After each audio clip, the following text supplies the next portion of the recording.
Hi, I'm Ellie Edgar, and I am the Painted Lady.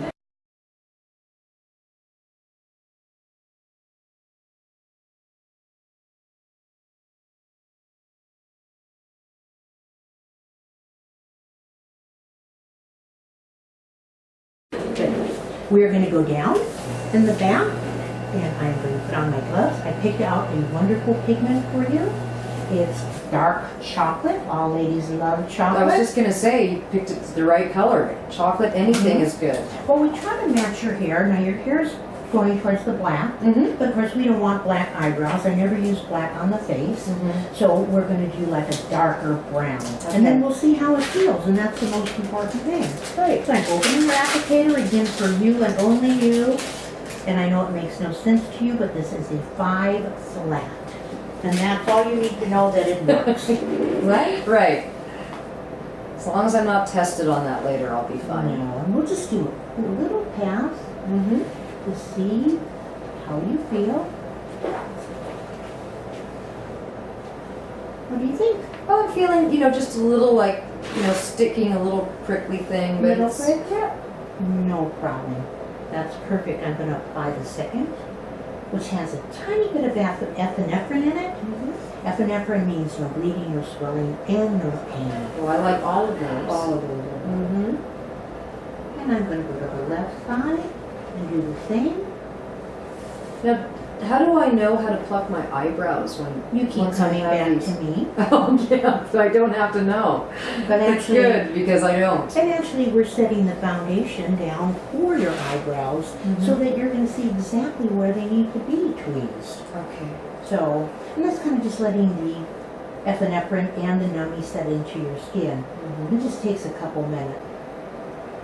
And again, I will do the same thing, kind of wipe it, gently wipe it, and then come back with a numbie that I have has the epinephrine in it, Right. which is wonderful. Is it going to hurt like when that stuff wears off?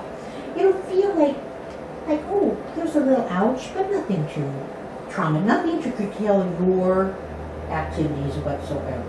So my goal is, Carol, no one will ever know they're tattooed, so that you can go and do whatever you want, unless you want to share that with somebody. Right. You will never ever have to tell.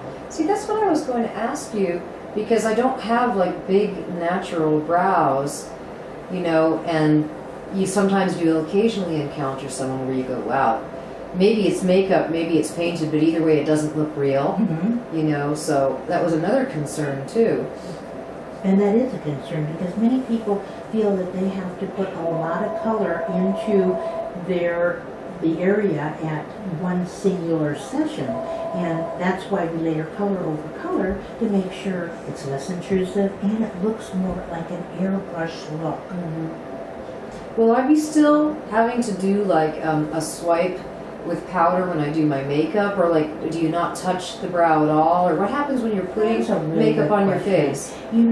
Again, it's a very personal customizing the makeup to you. I have ladies that tell me, I never want to have an eyebrow pencil again. And some ladies, like myself, I like to get a little more dramatic. Yes. I'm Italian, and I really like to make my eyebrows, when I go out in the evening, look a little bit more dramatic. So on stage, you might want to do a little bit more, but the point being that you're going to have the foundation there to do whatever you want. I want to do a classic look on you. The classic look means that you're never going to get tired of what we do. And 10 years from now, you're going to like your eyebrows. Even if styles or trends change, you're going to totally like what we've done. When I do the eyeliner, I go right into the lash line, and then if ladies like the eyeliner, then we can do more of a distinct line. Right. But some ladies, some of the younger girls, just like the lash enhancement. Oh, okay. So with that, everybody is different, and that's why by doing it in sessions, by taking our time, it's very forgiving, and we can do exactly what you want, Carol. So I think you're going to enjoy your application and your makeup, and it is forever. I mean, it really is. even though it does fade through the years, you know, there's going to be something there. The pigment I use is a pigment that lightens. It doesn't change colors. So as the months and the years go by, it'll lift to a lighter brown, but it's not going to lift to a color that turns blue or green or pink. And that's one of the common factors of some of the older pigments that were around for years and years and years. Well, what's the pigment actually made out of?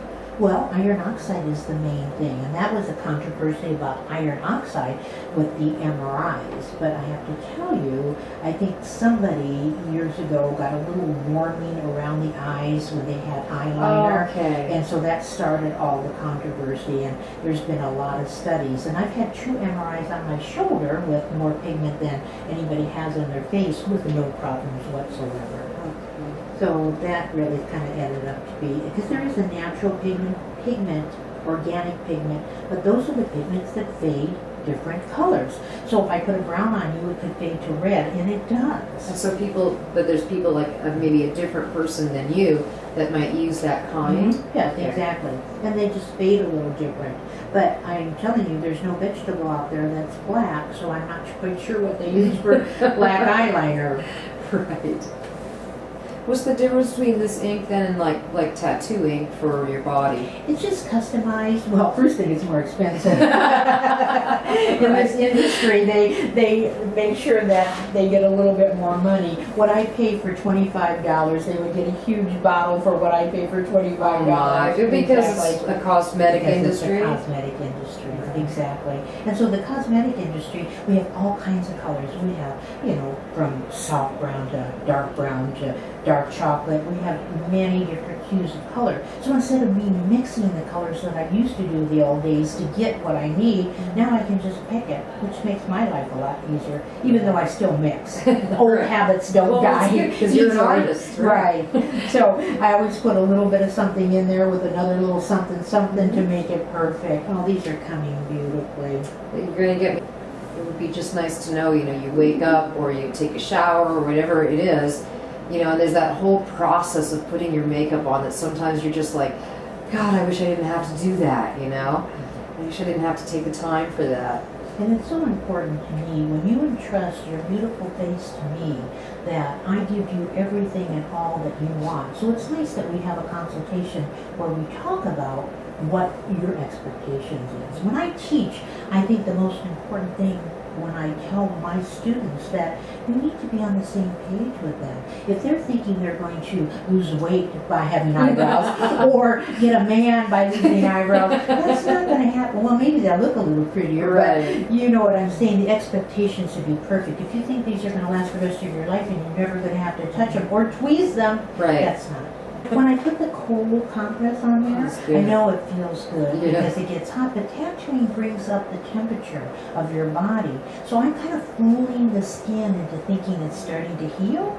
Okay. So when it cools down, then I can get a lot more pigment in a shorter period of time. It's a little old tattoo trick. Oh, okay.